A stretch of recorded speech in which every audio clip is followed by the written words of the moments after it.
This is a Channel 2 News special report. When I become the president, I'll set clear priorities for our budget. Priorities to make sure Social Security is safe and secure today, and there's a Social Security system tomorrow.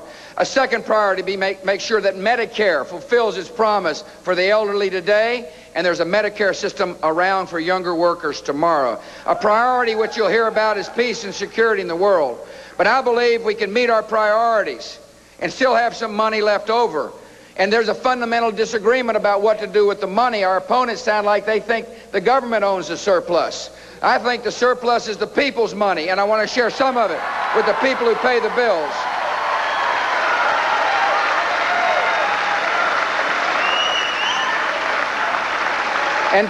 And as you watch Washington carefully, you see a big difference of opinion about this issue. You see, the senator and I, or the senators and I and the congressman, believe we can make the tax code more fair.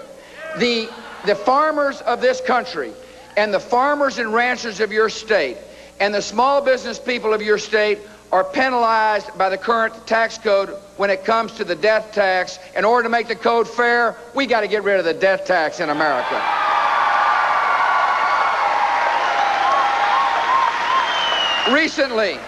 Recently, the president was given a bill passed out of the House and the Senate that would have eliminated the marriage penalty. Now think about a tax code that punishes marriage and families, and yet my opponent was silent on the subject.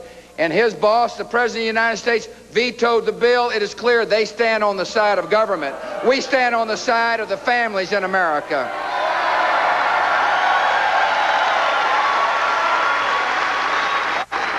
I'm running to keep the peace. I want the moms and dads and grandparents to hear this loud and clear. This will be an administration that does everything in our power to make the world a more peaceful place. I can't think of a better legacy for an administration than to say, we kept the peace. We kept ourselves out of war, which requires, however, a realistic view of the world. Oftentimes, it's a big pressure to see the world the way we'd like to see it. Not me. I'm going to see the world the way it is. And the way I see the world is in the post-Cold War era. This is a world of uncertainty. And even though the evil empire may have gone on its way, evil still exists. People who resent our freedoms, resent our successes, people who want to threaten our alliances. I will not let our nation retreat inside our borders. This is too important a nation to keep. It's too important a nation to retreat. We must remember it is the obligation of America to help make the world more peaceful as far as I'm concerned. It's an obligation of a commander-in-chief as well to understand in order to keep the peace, we must rebuild the military power of the United States of America.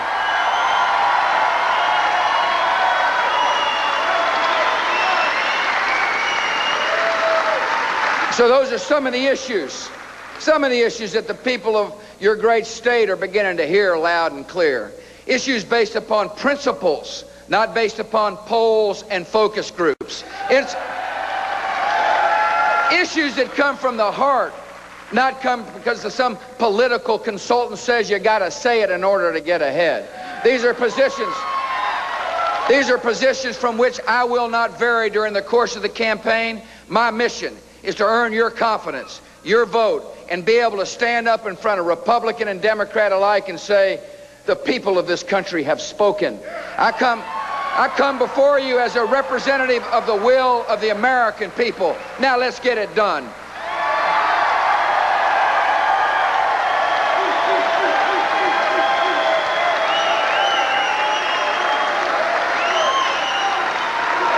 I one time ran for the United States Congress years ago and came in second place in a two-man race.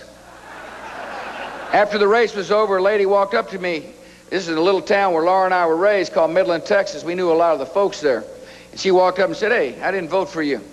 I said, "Oh, really? I'm sorry to hear that. Why not?" She said, "Because you didn't bother to ask for my vote."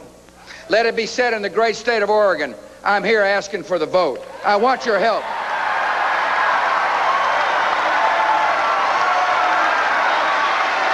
I'm here asking for your help. Will you join us in this campaign? Find your friends and neighbors.